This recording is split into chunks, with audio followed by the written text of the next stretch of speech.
Hello and welcome back to All About Community. Again, my name is Robert L. Harris and I am your host. When we went to break, I was talking with Captain Tony Jones. Captain Jones, do you have any idea of the number of homicides in Oakland, approximately? Yeah, during the last 4 or 5 years that have not been resolved? I think that the national average for homicides is roughly around 55%. And I think Oakland's, 55%? yes.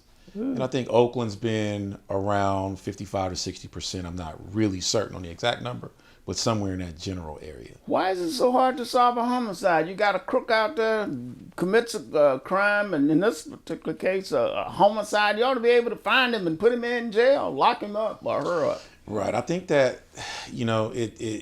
that's what we all would hope for, especially the families of people who these things happen to. But I think that there's a legitimate fear in the community about coming forward on different things. That's what I want to get to. And I think that creates challenges for people to come forward.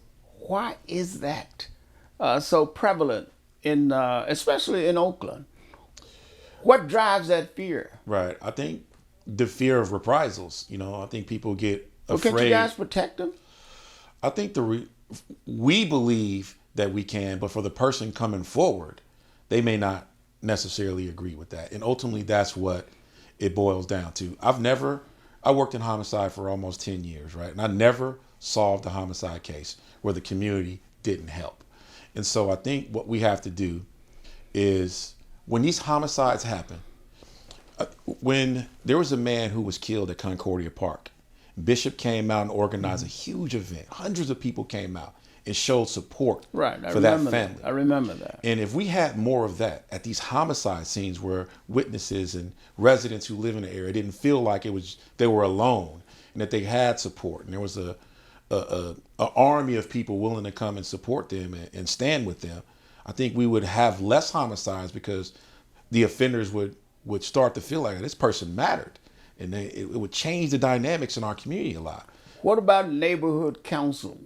Why can't neighborhood councils organize to do that type of stuff? I think that they can. I think that they certainly have the ability to do that. And I'm certainly not trying to criticize the neighborhood council. I understand that. No. I just think that we have to really sit down and have some really hard discussions about how we want to respond to these incidents when people lose their lives. I would like to see a response very similar to what we saw at Concordia Park each and every time someone lost their life in the city of Oakland.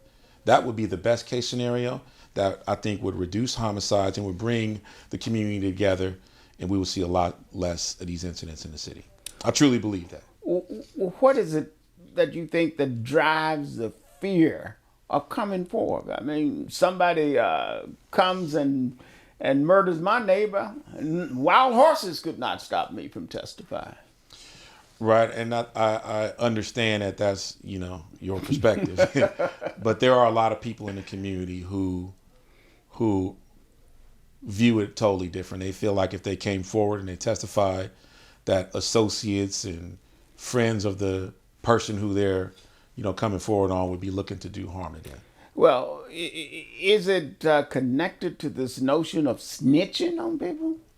We've talked about that for a long time. This thing, this don't snitch thing, and it's a cultural thing that is very difficult for us to penetrate through in the community. I mean, come on. When I was growing up in Oakland, you were telling me the same thing, right? Don't talk to the cops. Yeah, right? don't talk to the cops. And so it's just it's really difficult to penetrate through that with our music, perpetuating it, and all of, your grandma when I'm growing up, you better not be no snitch. It's just very difficult for the police to get through that. Well, how do you build that trust among the community and between the community and the police department so that people will feel comfortable coming forth? Testifying. Right. I think that the police have to do a lot more. We have to take community policing to another level. I think we have to just be aggressive in building relationships with people. Now, what is your view of community policing? How does that work in your mind? Well, community policing is you look at the community as a legitimate partner and not, not an entity or a body of people who you just, hey, call us if you see something. No. If we're going to implement something at OPD, community's got to be at the table, giving input on everything that we do. And what happens is over time, the community will feel responsible for some of the things that we do. They'll feel a part of the process. And I think that over time will build a relationship with the community. So the point is that we really want to engage the community with the police so that there is a mutual respect between the community and the police, so that when the police comes, that people are not afraid. People feel good to have a policeman there. We got to go to break, unfortunately, but we will be right back with All About Community. My name is Robert L. Harris, and I am your host, and we're talking with Captain Tony Jones of the Oakland Police Department. We'll be right back.